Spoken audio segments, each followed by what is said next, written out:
Like, share and subscribe to Inspire Media. Welcome to inspire media. నా పేరు కుమారి. రాజ్యసభ సభ్యుడిగా పరిచయం ఉన్న నాయకుడు, కేంద్ర మంత్రిగా ఉంటూ కేంద్ర రాజకీయాల్లో తిరిగిన నాయకుడు ఉన్నట్టుండి రాష్ట్ర రాజకీయాలకు ఎందుకు వచ్చారు? ఎమ్మెల్యేగా ఎందుకు పోటీ చేస్తున్నారు?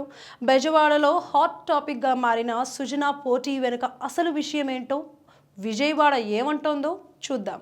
అంతకంటే ముందు ఇన్స్పైర్ మీడియాని సబ్స్క్రైబ్ చేయండి, లైక్ చేయండి, షేర్ చేయండి.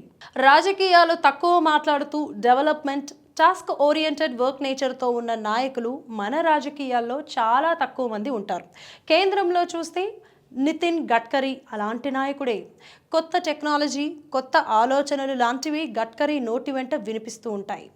రాజకీయాల గురించి ఎప్పుడైనా మాట్లాడితే మాత్రం వాళ్ళు వీళ్ళు అని, లేదా పరోక్షంగా మోదీ మీద కూడా సెటైలు పడిందేమో అన్నట్టుగా ఉంటుంది గడ్కరీ తీరు.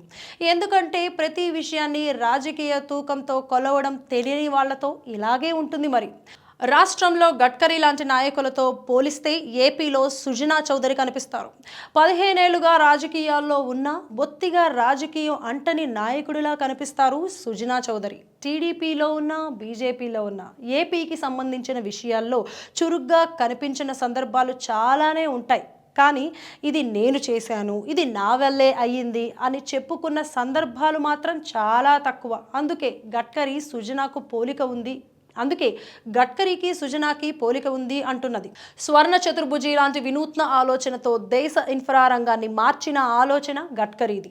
రోడ్డు మార్గాలకు సమాంతరంగా జల రవాణా పెరిగితే దేశంలోనే కాదు ఆసియాలోనే భారత్ ఆర్థిక శక్తి అవుతుందన్న మోడల్ గడ్కరీది.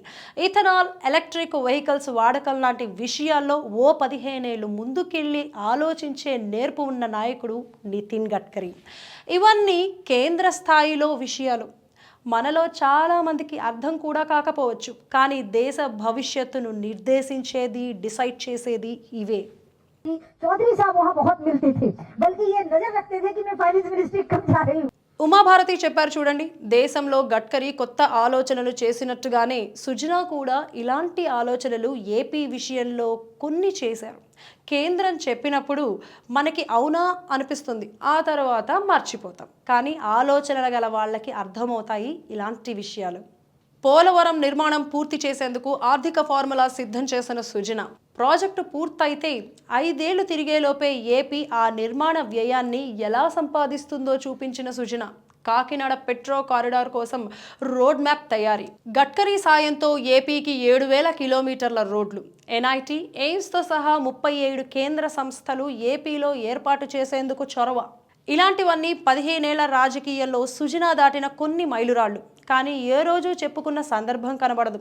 ఆయన ఉన్న పార్టీ ఏపీపై పూర్తిగా దృష్టి పెట్టకపోవడం వల్లనో ఏమో ఈ విషయాలన్నీ జనంలోకి కూడా పెద్దగా వెళ్ళలేదనే అనిపిస్తోంది. ఇప్పుడు విజయవాడ పశ్చిమ నియోజకవర్గంలో బరిలో దిగుతున్న సందర్భంలో సుజనా చర్చ కోస్తా ప్రాంతంలోనే కాదు రాష్ట్ర వ్యాప్తంగా మళ్లీ జరుగుతోంది.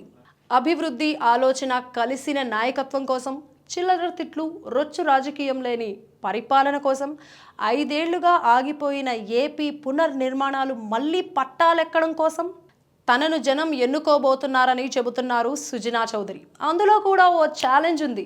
బీజేపీకే కాదు టీడీపీ కూడా సవాల్ విసిరిన బెజవాడ పశ్చిమ నియోజకవర్గాన్ని ఆయన ఇప్పుడు బీజేపీ గెలుపు కోటాగా మారుస్తా అంటున్నారు.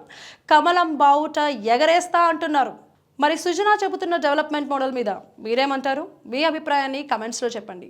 Thanks for watching inspire media. Like, share and subscribe to Inspire Media.